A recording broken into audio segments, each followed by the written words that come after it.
Lagi di balik jeruji besi, mencakar-cakar mukanya sendiri. Gayus namanya. Setelah sebulan mendekam di penjara, cuma kecoak dan tikus menjenguknya mengirim serpihan roti sisa. Akhir tahun lalu, dia ada di hotel bintang 5 di kota yang orang istilahkannya kota buaya. Karena kepuasannya memakan apa saja, tersering memakan manusia. Di sana, kamarnya tidak berjendela, matahari, bulan tak tampak di mata, hingga siang malam tak dapat dibeda.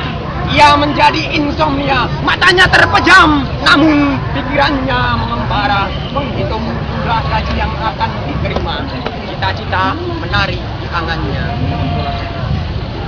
Setelah 2 hari ia di sana membahas proyek negara, pekerjaan yang tak pernah dijalani sebelumnya, yang tak pernah disangka sebelumnya, mendapat gaji lipat 2 dari biasa. Ia biasanya kerja di instansi swasta, berangkat pukul 8, pulang pukul 5 dengan gaji ala kadarnya, cuma cukup buat makan keluarga. Usai kerja, ia mencari objek lain untuk menambah penghasilan. Ia bukan orang serakah yang ingin jadi kaya dan menumpuk harta.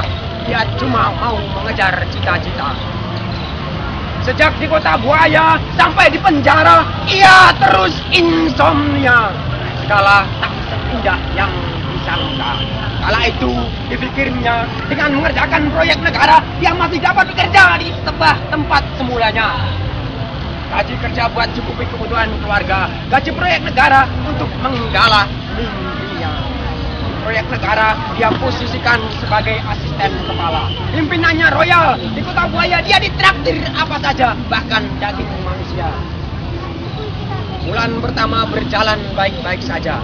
Dia masih dapat kerja proyek negara dan di tempat sebelumnya. Meski harus mencuri jam kerja.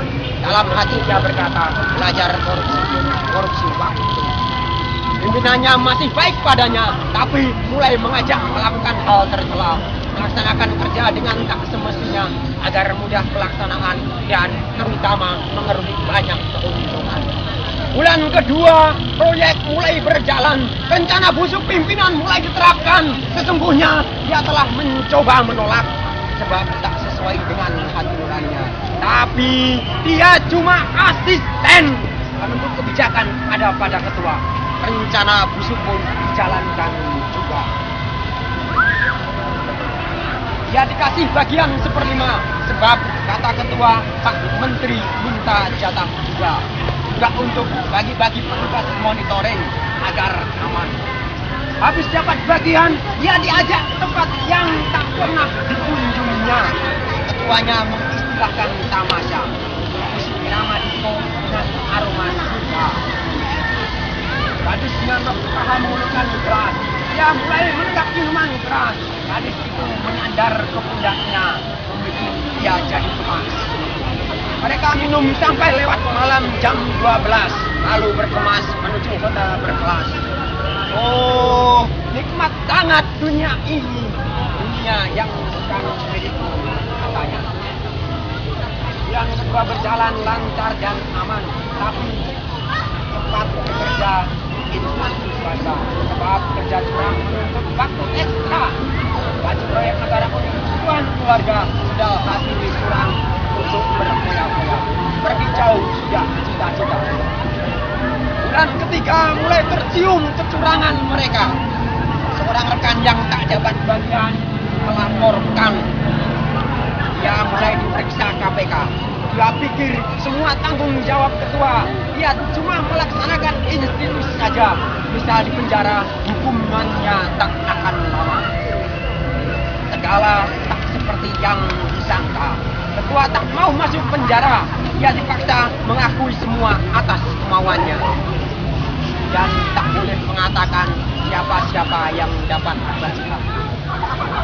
Selama di penjara, ketua akan menjamin keluarganya.